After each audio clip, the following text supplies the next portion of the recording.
What it's Scooby? Welcome back to After the Snap.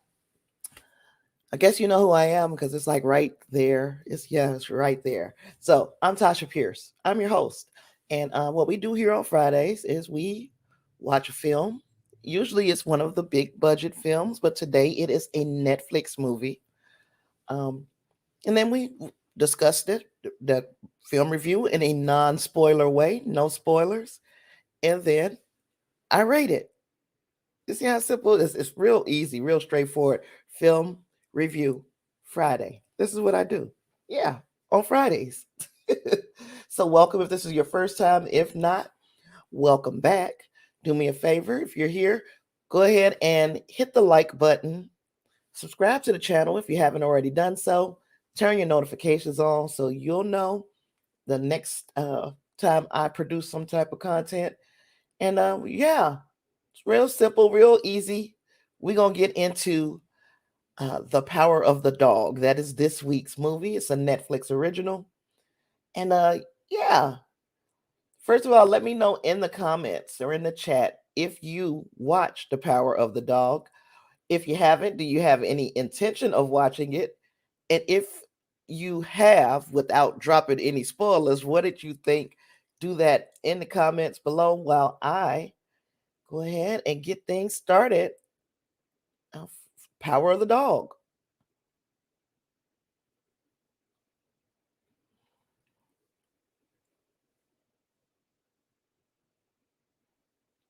Okay, The Power of the Dog was starring Benedict Cumberbatch, Kirsten Dunst, Jesse Plemons, and Cody Smith McPhee. The screenwriter and director credit goes to Jane Campion. So um, this was what her big idea to adapt this novel. And I think, well, you know what? Let's not even talk about what I think just yet. Let's go into who the music was by. This movie had a pretty decent score, and it was creepy and suspenseful in different spots. So that is by Johnny Greenwood. He is our the composer. Cinematography was by Ari Wegner, and it is adapted by the power. I'm sorry, adapted from The Power of the Dog by Thomas Savage. That is a film from back in 1960s. I'm sorry, not a film. That is a novel from back in 1967, The Power of the Dog. So, yep, this was another adaptation, and I think it was done pretty well. The budget of this thing. The budget of this thing was 30 to 39 million dollars. They don't kind of have to give us an exact figure, but this puts us in a ballpark.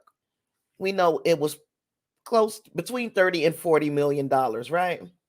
Okay, because this film it released on December 1st after a limited theatrical release, very limited. So this is a reasonably budgeted film. It doesn't take an awful lot for this film to become profitable. But one of the things about a Netflix movie is Netflix has already paid for the movie. So I'm pretty sure that before the studio gave this film to Netflix to distribute or to exhibit, that they made sure that they were going to come out on the profitable end of this thing. Of course, also because we're not relying on it going to theaters to be exhibited, then you don't need as much money in promotions. You're going to put some money towards it, but not an awful lot. And that is why I'm pretty certain that The Power of the Dog is already a profitable movie. Okay, now we're going to get into the meat and potatoes of things. This synopsis. A domineering rancher responds with mocking cruelty when his brother brings home a new wife and her son until the unexpected comes to pass. And let me tell you how that sounds rather cut and dry. That is the movie. That is what happened in this movie. Um, Rotten Tomatoes went a little longer in their synopsis, so I'm going to read theirs too. Severe, pale-eyed, handsome Phil Burbank is brutally beguiling. All of Phil's romance, power, and fragility is trapped in the past and in the land. He can castrate a bull calf with two swift slashes of his knife. He swims naked in the river, smearing his body with mud. He is a cowboy as raw as his hides. The year is 1925. So put yourself in the headspace of what the world was like in 1925. The Burbank brothers are wealthy ranchers in Montana. At the Red Mill restaurant on their way to market, the brothers meet Rose, the widowed proprietress, and her impressionable son Peter. Now, Phil behaves so cruelly, he drives them both to tears, reveling in their hurt and rousing his fellow cowhands to laughter, all except for his brother George. George went back and comforted Rose, and upon comforting her, he returns later to marry her. Now, as Phil swings between fury and cunning, his taunting of Rose takes an eerie form, and he really harassed this lady in this movie. He hovers at at the edges of her vision, whistling a tune she can no longer play.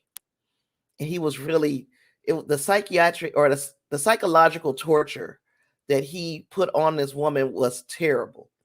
Um, his mockery of her son is more overt, amplified by the cheering of Phil's cowhand disciples. And then Phil appears to take this boy under his wing.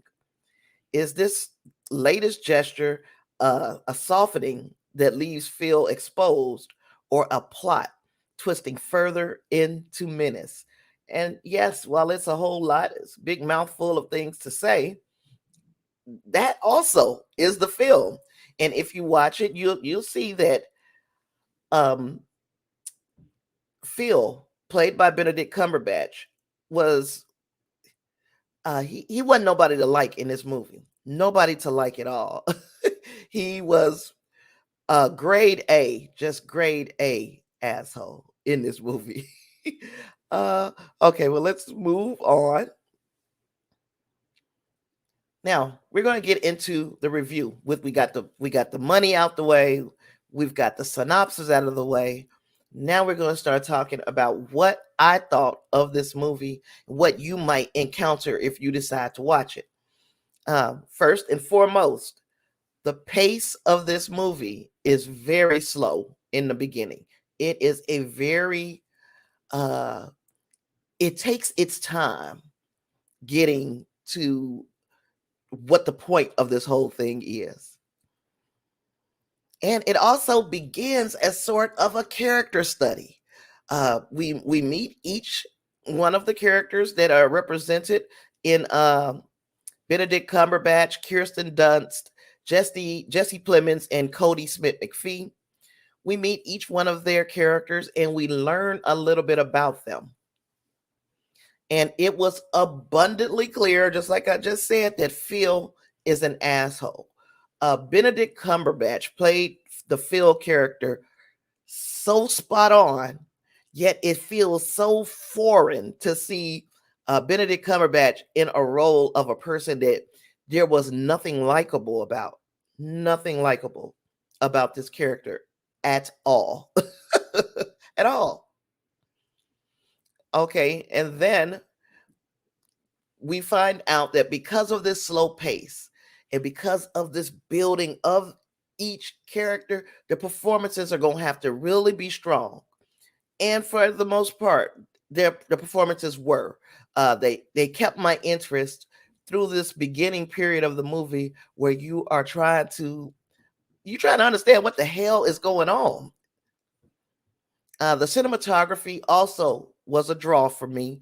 The filming was done in New Zealand, even though this movie is said to be set in Montana. You gotta use your imagination. Use your imagination. We're going back to the 1920s to Montana, and I'm pretty sure Montana looks nothing, maybe slightly, but doesn't look an awful lot like it did in the 1920s. I don't know what New Zealand looks like. I can only use my imagination and the cinematography that we got in this movie or in any other movie that's shot in New Zealand. But it looks to be a very beautiful place. This is my idea of vacation country. Quiet, just quiet, still. You get an opportunity to breathe. Forget all the hustle bustle. I want to go someplace wide open, just like that, with blue skies or fresh air. That's what's going to make me want to visit New Zealand. And the cinematography in this movie actually makes me want to go just that much more. I don't. This is my idea of beauty. Now, throughout the first, say, 2 acts of the movie, you start to feel a twist.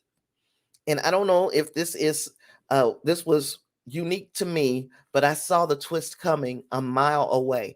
Now, that doesn't like take away from the movie so much to me, in a way that I was just thinking as we were watching. I'm like, I really hope this is not the point that we're getting to, because this was obvious. But okay, as we move on, because there's an awful lot of more movie to go. This movie came in at like 2 hours, 8 minutes, I think, something like that. So we still had a bit of movie to go. The standout performance to me, the biggest standout, was Benedict Cumberbatch as Phil Burbank. But let me tell you, nobody around him was a slouch. All of these performances were pretty darn good. But I would say we will say Benedict Cumberbatch bordered on excellent, as did Cody McPhee, or Cody Smith McPhee. Cody Smith McPhee is somebody you'll remember. He used to play Nightcrawler in the X-Men. This is him without the makeup. So his role also, once you get to the end, you realize how expertly Cody Smith McPhee played Peter, the Kirsten Dunst's son in this, and her character's name was Rose. The ending of this movie was a twist that I could not see coming. Now, I told you there was a twist, and I thought to myself, if this is the big twist of this movie, I've already figured it out. But the ending of this movie was a twist I could not have imagined was coming. And for that, I was very thankful. Like, oh my goodness, it surprised me, and I was really glad, because by this time I had already watched so much of this movie, and I'm like, please don't let that have been the twist. Please don't let that have been the twist. It wasn't the twist. The twist was something that I would have never seen coming, ever. Now, there's a few things that you need to remember when you're watching this movie. If you have not watched it yet, if you plan to, there are a few things to remember, and it's going to make your viewing pleasure that much better for this movie. The first thing is, this is not an action-heavy movie. This is kind of cerebral. When I'm saying cerebral, it's a thinker. It's one of those movies that you're going to have to think. And a lot of people will get lost in that moment, like when in those slow moments. If you plan to get the enjoyment out of this movie, you have to remember it's not an action heavy movie. You have to have your thinking cap on from the first scene of this movie. Pay close attention to everything that is said and everything that is done, because likely if you get to the end and you don't understand what happened, I guarantee it's because you missed one of those small details at the front of the movie. And because I was still trying to figure out, of course, I am a huge Benedict Cumberbatch fan. I love him. Because I was trying to figure out just what the hell was going on in this movie. There was so much that I was taking in, but I didn't realize the importance of it until we got to the end. And I was like, oh wow. And I cannot wait for anybody to tell me what they thought of this movie, what they got out of that ending, how they felt when everything that went down because it was I I wouldn't call it a wild ride because again, not a lot of action going on. It was more uh listening to these conversations. The actions were not like huge lights and blasts and all of that sequences, but everything that is in this movie is deliberately there. There is no accident. This is exactly the this what you see is exactly what Jane Campion intended you to see. But you have to be looking. You got to be looking because if you turn your brain off for a second, you're gonna miss something, and then that something that you miss is gonna make the whole ending fall apart for you. So I say keep your eyes and ears open. Pay attention to everything, and it's a whole lot easier when they hide little nuggets because this is a rated R movie for Netflix, right? And it's rated R for full nudity, and it was Benedict Cumberbatch, and I was like, this was more than I ever expected to get out of this movie. As big of a fan, I think he is just the most elegant looking man when he's when he's playing a cleaned up character. So this character was obviously a cowman or a man of the land. He was a man's man. He was tough and macho and hyper masculine, and he looked the part of a 1920s man's man. Dirty fingernails and uh smelling bad and all of this stuff. But yeah, I saw more of Benedict Cumberbatch than I've ever seen before in this movie. And I was pretty excited about that.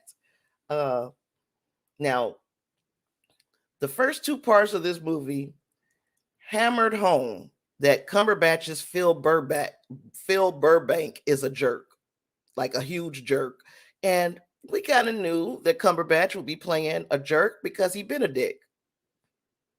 Okay, hopefully you got that.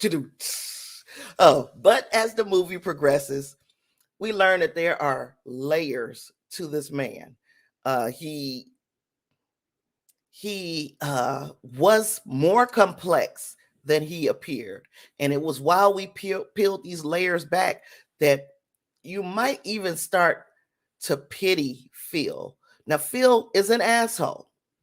He's a jerk. He's an asshole. But there is a point in this movie where your heart might go out to him. He torments Peter, that's Rose's son. He torments this boy for half the movie, like just hazed this boy for he had what he considered his reasons, and his reasons were rooted in the times that this movie was supposed to be set in. He really tormented this kid. Then all of a sudden, he took him under his wing, which, of course, at this point in the movie, it starts to feel like redemption. Like, okay, this character is worth caring about. Uh, but then I wondered, not too much later, uh, through Benedict Cumberbatch's performance, was it redemption or is it really validation of just how sinister this man can be? As I watched it, I teetered back and forth on is he redeeming himself, or is he still being that asshole? It was here at this point in the movie that we learned the true meaning of the words cunning and seductive. And like I said, some of the movie's twists you can see coming a mile away, but nothing could prepare me for the big twist at the end. By, by no means am I saying that this is a perfect movie, but the performances and the ending and the overall story itself were just superb. I can see and understand why there is Oscars buzz around this movie. I also keep earlier today we learned that the New York Film Critics Circle awarded The Power of the Dog stars. Cumberbatch, he won Best Actor in that the film's the Critics Circle Awards. He won Best Actor. Smith McPhee won Best Supporting Actor. Jane Campion won for Best Director. That is three of the big ones at the Critics Circle Awards, of course. Three of the big ones that went to The Power of the Dog. And I can't say that it won't be a repeat of this in the Academy Awards race. A big part of me, you guys know, I was a huge fan of King Richard. I thought Will Smith's performance is definitely worth being in the conversation. But after seeing this movie, he's got competition. And then further, we still haven't seen the Leonardo DiCaprio movie.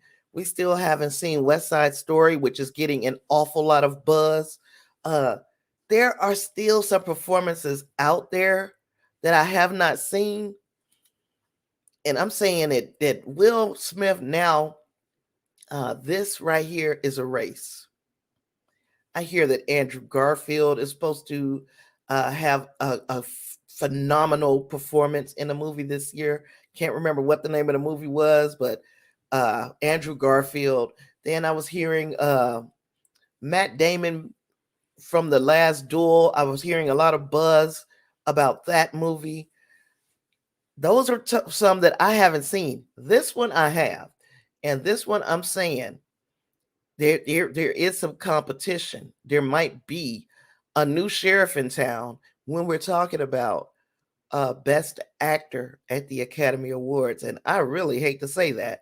Of course, I knew it wouldn't be a shoe-in for Will Smith, but at the same time, I think this performance from Benedict Cumberbatch uh, is definitely worth being in the conversation at the absolute least. So now I guess you want to know exactly how I rate this. So I usually do my ratings from 1 to 5.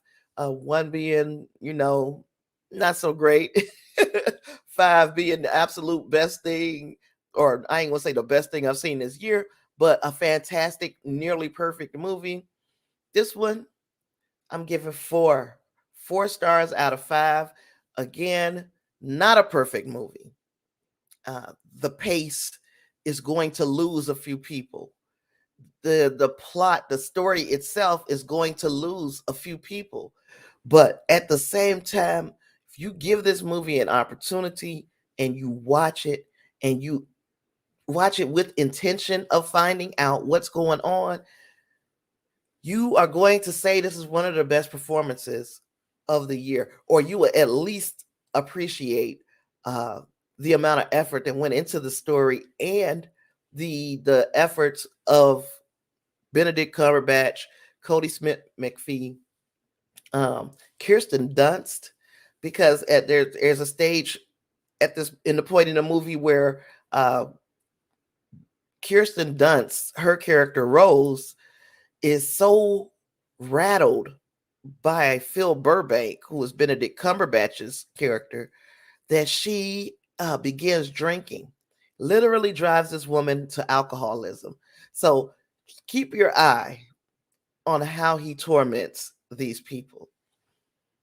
Of course, I'm not the end all be all of people and what our ratings are and reviews are. So let's see what they thought on Rotten Tomatoes. On Rotten Tomatoes, The Power of the Dog got a 95% fresh, 95% from the critics, 73% from the audience, and I expect the audience score to continue to drop. Even though I'm saying this is a great movie, when and if you watch this movie, you're going to understand why I fear that this audience score is going to drop. a bit more because to me, fantastic. I think Jane Campion did a splendid job. I think it is worth keeping her in the back of your mind as for a best director. I know we think of Denis Villeneuve. We think of Ridley Scott.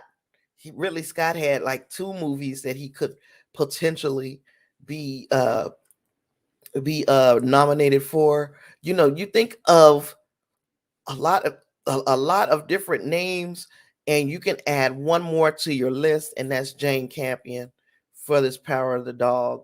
The cinematography was fantastic. I would even keep my eyes open to seeing that on the end of the best director or best cinematographer. I'm sorry, at the Oscars. So this movie is actually it's really good. It's really good. And I hope people give it an opportunity. I hope people decide to give it a chance. Uh Over the weekend, it's like you're not in no hurry. If you've got Netflix, you've already got the platform. You give it 2 hours and 8 minutes of your life, and you might agree with me. But you might disagree. And we we're all this is all subjective. Okay, well, I'm gonna head over to the comments. I see I got two, and then one of them was just my greeting. Hello, D. How are you? You you came in as I was already starting to talk about my movie.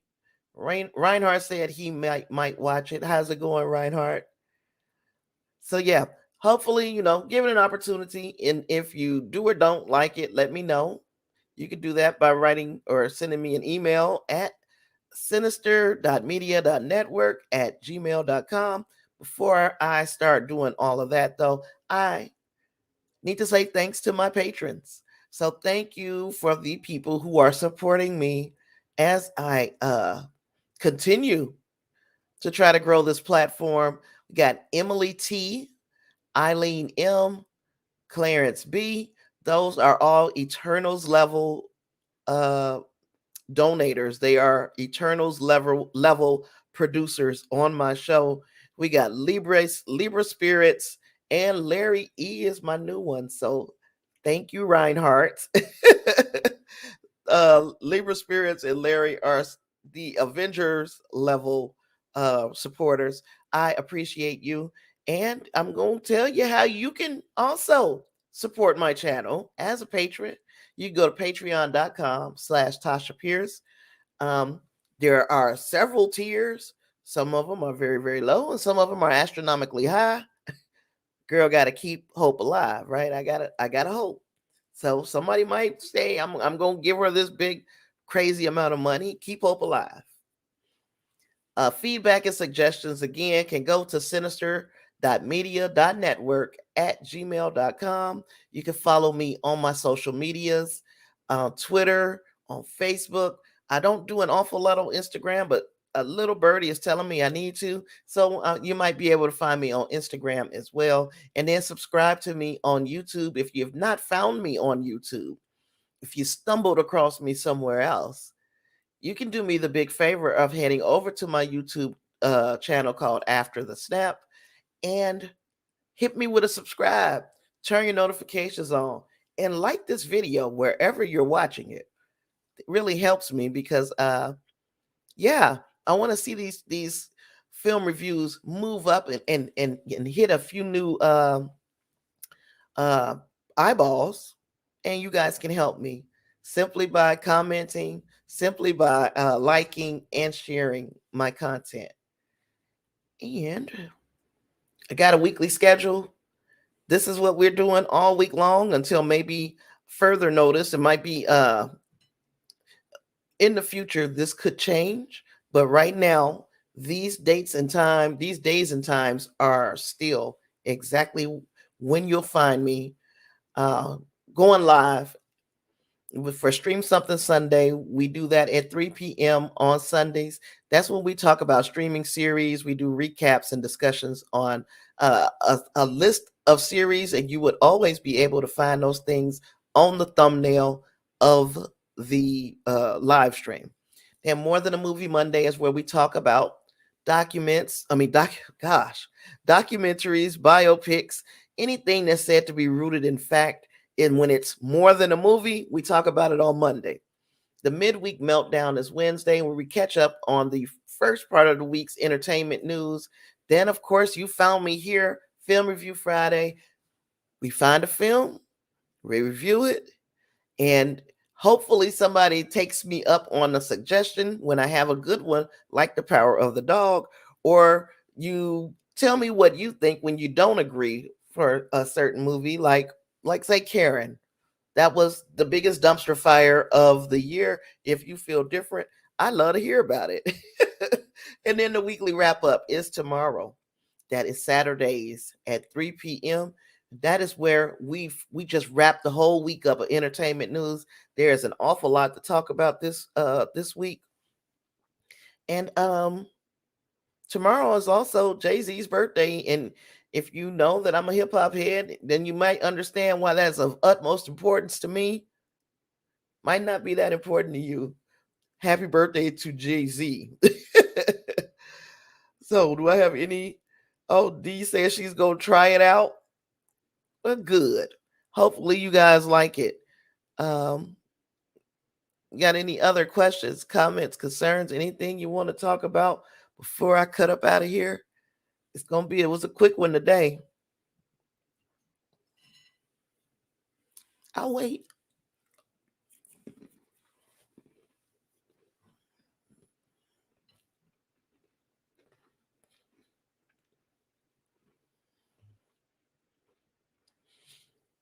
I know whoever it was that just joined us hates that they did. Now that they sitting here with a mouthful of pecan sandy cookie.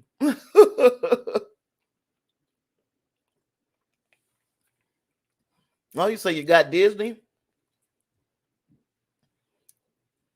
Well, you can catch up with us on Hawkeye. That's where we are now on season. What is it? I'm not season 4. Gosh, what is wrong with me today? It's episode 4. Okay, that was your plan, huh? To watch Hawkeye. But yeah, Hawkeye is going to be. I think that the next 3 episodes are going to ramp up so quickly. If you saw the little scenes that they released, the little quote unquote trailer that they released, some other things have shown up, haven't they? We'll talk about some of that on Sunday. You said you watched the Wheel of Time today as well. I still haven't watched that episode, but I'm about to. So as soon as I get off of here, I'm going to watch that and a couple. I'm going to start doing the Buffy thing. So I'm going to I'm going to watch me a few episodes of Buffy and upload some reactions to Buffy or Angel, one or the other. Oh, she said it's killing you waiting on Fridays for the Wheel of Time. What the world was that? Yeah, me too. I'm still glad that they have opted to go this route, releasing one episode at a time, because it gives us a week to just talk about it and create a little buzz around the show. Of course, I hear that it's an immensely popular show. There are many people who are enjoying it. Of course, you're going to always have a few that are not, but there are many people who are enjoying it. And I like that. This is a show that we could possibly build a community around, especially since we've already been assured that we're getting a season 2. So we don't have to worry about them pulling the plug in the middle of the series because they didn't like the turnout. They didn't like how many people were watching. We at least have the second season budgeted out. So I'm looking forward to the rest of this season and whatever we get moving forward. But yeah, anything else? Does anybody have anything else?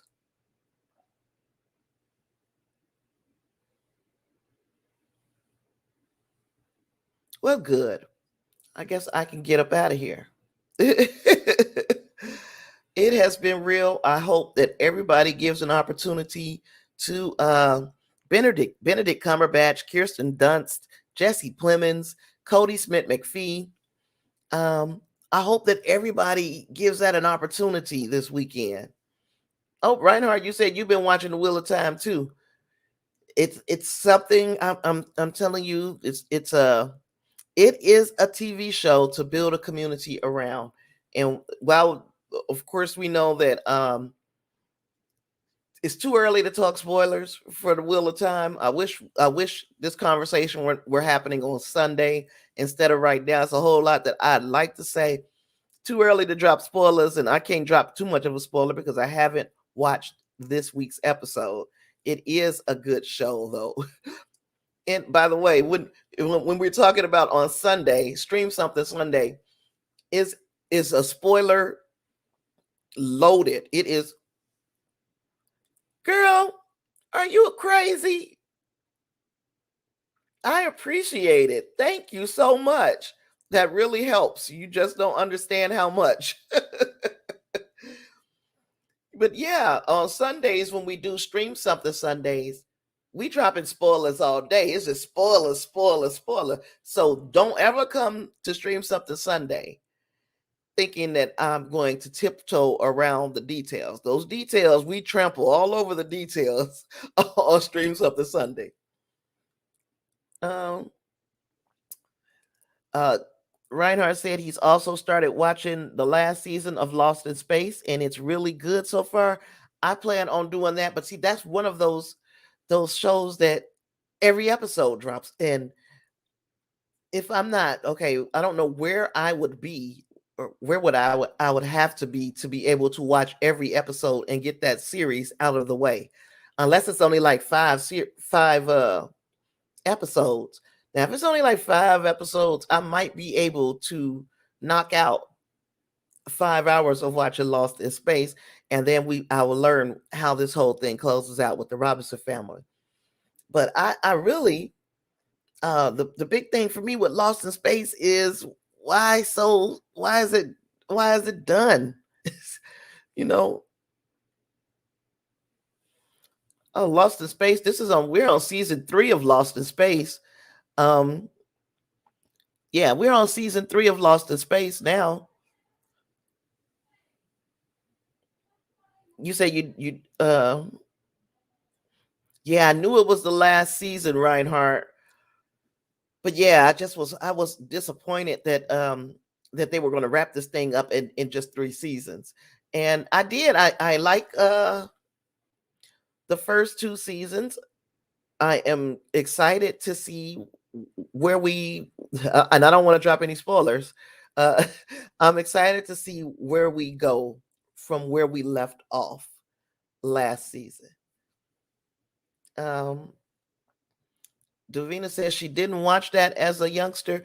That one is not that, I will say, if you watch this new Lost in Space, the character names are the same or similar, but it's enough of a difference that it's its own show. You don't have to know what went on in the old show to understand what's going on in this season or this version of Lost in Space. Yep, Reinhardt. Netflix don't tell us the numbers too often, and they give you some old roundabout figure, and we don't know how much each one of those episodes was costing them. Um, and especially since it didn't catch on, I don't think the way they hoped. There's a very loyal group of people who are watching Lost in Space, but I don't know if that it caught on the way they wanted it to. Reinhardt, what's been going on, sir? What kind of week you been having? You can share. I'll sit here and eat my cookies. That's what kind of week I've been having. Thinking about my mama. You see me with pecan sandies? It's because I'm feeling a little nostalgic. My mama used to eat these cookies, boy, and I don't want them until she's heavy on my mind.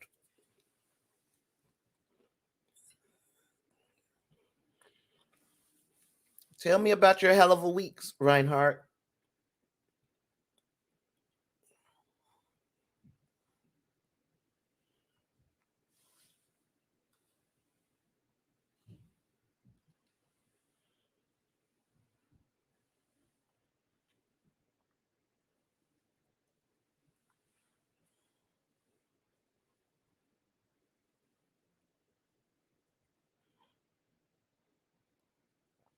So your stepfather is in the hospital. His hemoglobin level is 5. My mother-in-law is bedridden right now, and my brother is having surgery to determine if he's got cancer in his lungs. When they say it rains, it pours. When it rains, it pours. I'm so sorry that you're getting hit with this flurry of bad news all at once. I'm really sorry. Wow. So with your stepfather, is there a reason that his hemoglobin level is so low? Is he iron deficient or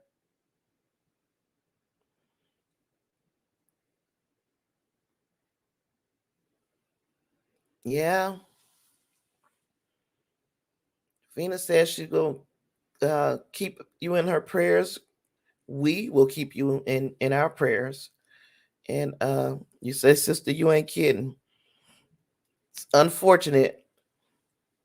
Um, I certainly hope that the that things are will turn around or work out for you in your best interest.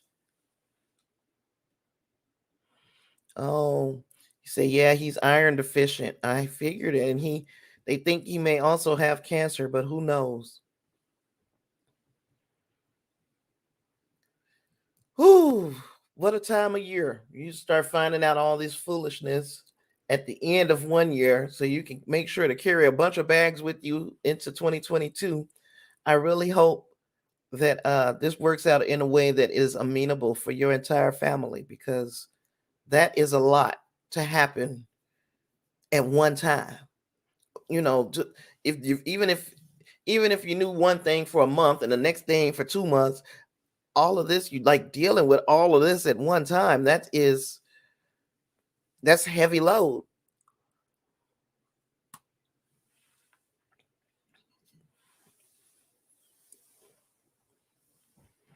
So all I can say right now, um, appeal to whatever deity you serve. For our friend Reinhardt, also remember we still got Lysandra, who has had some unfortunate things happen. It's just a really this is just a really crazy time to be here, you know.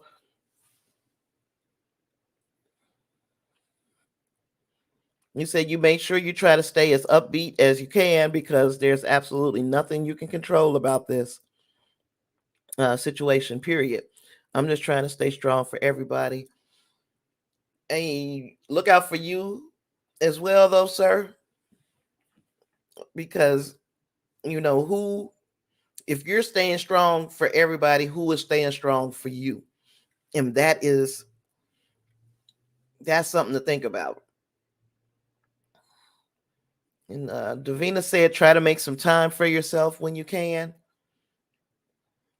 because I am 100% of the opinion that the strongest person in the room is the person that you need. That's the person that has the biggest breakdown because there's nobody strong enough to deal with your problems when you have them. You know, Be careful and make sure you look out for your mental health. Yep.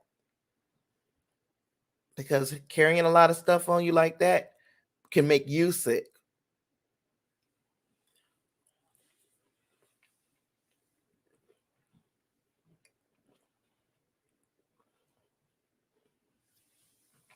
Well, I'm going to skedaddle. I'll see you good people tomorrow for the weekly wrap up at 3 p.m.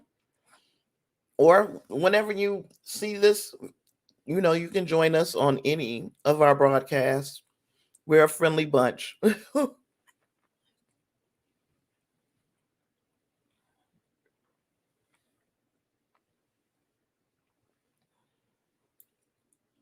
Reinhardt said he has some people that he can talk to. He got a good support network. And I'm glad that you trust us. And now we are part of that network. If you need to talk, vent, yell, scream, we're here. And particularly, I can't speak for everybody. I can speak for me, and I'm gonna tell you that I am here. If you need to talk. All right. With all that being said, I've got nothing else. It's been fun. Hopefully you watch that movie, and keep our friends again in your thoughts and prayers. That is Reinhardt and his family, Lysandra and her family. Hell, all of us need to be covered.